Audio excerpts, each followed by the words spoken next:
2026 தேர்தல் வைத்திலிங்கம் படுதோல்வி. அதிமுகவின் வேட்பாளரை களம் இறக்கிய எடப்பாடி.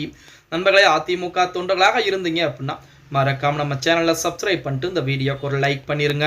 அனைத்திந்திய அண்ணா திராவிட முன்னேற்ற கழகத்தின் சார்பாக வேட்பாளர் பட்டியல் எல்லாம் வெளியிடப்பட்டு விட்டது. அதே போல திமுகவின் சார்பாக நேற்றைய தினம் வேட்பாளர் பட்டியல் என்பது வெளியிடப்பட்டது. இதை பொறுத்த வரைக்கும் அதாவது ஒரத்தநாடு தொகுதியிலே நமது வேட்பாளராக அதிமுகவின் வேட்பாளராக வைத்திலிங்கத்தை எதிர்த்து முக்கியமான ஒரு நபரை எடப்பாடி பழனிசாமி களம் இறக்கி இருக்கிறார்.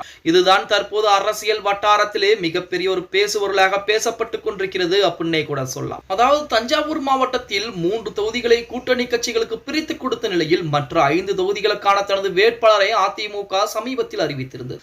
இதில் 2 பேர் புதுமுகங்கள் எனவும் வரும் சட்டமன்ற தேர்தலில் தஞ்சாவூர் மாவட்டத்தில் உள்ள 8 தொகுதிகளில் 3 தொகுதிகளை அதிமுக தனது கூட்டணி பிரித்து கொடுத்து 5 தொகுதிகளில் வேட்பாளரை அறிவித்தது.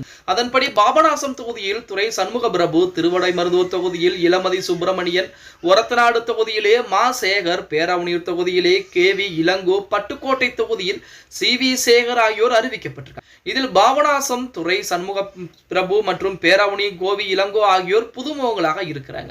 அதிமுக சார்பிலே ஒரத்தநாடு சட்டமன்ற தொகுதி வேட்பாளர் அறிவிக்கப்பட்டவர் தான் மா சேகர் அவர்கள். ஆரம்ப காலகட்டத்திலிருந்து முன்னாள் முதல்வர் MGR, ஜானகி, ஜெயலலிதா ஆகியோருடன் கட்சிகளிலே பணியாற்றியவர்.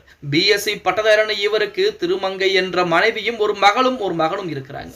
இவர் ஒரத்தநாடு பேரூராட்சி தேர்தலில் 3 முறை வெற்றி பெற்று சேர்மனாக தொடர்ந்து வருகிறார்.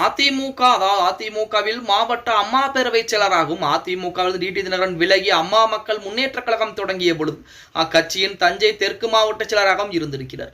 அம்மா மக்கள் முன்னேற்ற கழகத்தின் சார்பாக கடந்த 2021 நடைபெற்ற சட்டமன்ற தேர்தலில் ஒரத்தநாடு சட்டமன்ற தேர்தலில் வேட்பாளராக போட்டியிட்டு தோல்வியை தழுவியிருக்கிறார். மீண்டும் எடப்பாடி பழனிசாமி தலைமையிலான அதிமுகவில் தன்னை இணைத்துக் கொண்டு தஞ்சை மத்திய மாவட்ட செயலராக தற்போது வரை இருந்து வருகிறார். இவர்தான் தற்போது ஒரத்தநாடு தொகுதியுடைய அதிமுகவுடைய வேட்பாளர் அப்படின்ற தகவல் நம்ம அனைவருக்கும் தெரியும். திமுகவின் சார்பாக மறுபடியும் வைத்திலிங்கத்துக்கு அந்த இடத்திலே வாய்ப்பு கொடுக்கப்பட்டிருக்கிறது. வைத்திலிங்கம் அதிமுகவின் MLA-வாக இருந்தார். தற்சமயம் ராஜினாமா செய்துவிட்டு திமுகவிலே இணைந்து கொண்டார். அவரை எதிர்த்துதான் நமது சேகர் அவர்கள் போட்டியிட இருக்கிறாராம்.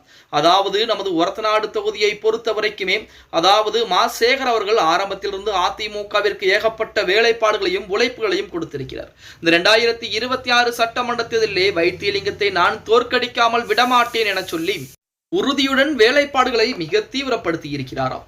இன்னொரு புறத்திலே வைத்திலிங்கத்தை பொறுத்த வரைக்கும் அதாவது திமுகவிலே அந்த வைத்திலிங்கம் ஒரத்தநாடு தொகுதியிலே இன்னொரு முக்கியமானவர் இருந்திருக்கிறார். அவருக்கு தான் இந்த முறை சீட்டு கிடைக்கும் எதிர்பார்ப்புகள் இருந்த இந்த நேரத்தில் வைத்திலிங்கத்துக்கு சீட் கொடுத்திருப்பதால் அவர்களும் அதிர்ச்சியிலே உறைந்து போயிருக்கிறார்களாம். அதன் காரணமாக இந்த 2026 சட்டமன்றத்தில் நமது ஒரத்தநாடு தொகுதியிலே வைத்திலிங்கத்தை தோற்கடிப்பார் நமது மா சேகர் அப்படின்னு சொல்லி செய்திகள் தான் இணையதளங்களிலே உலா வந்து கொண்டிருக்கிறது அப்படின்னே கூட சொல்லலாம்.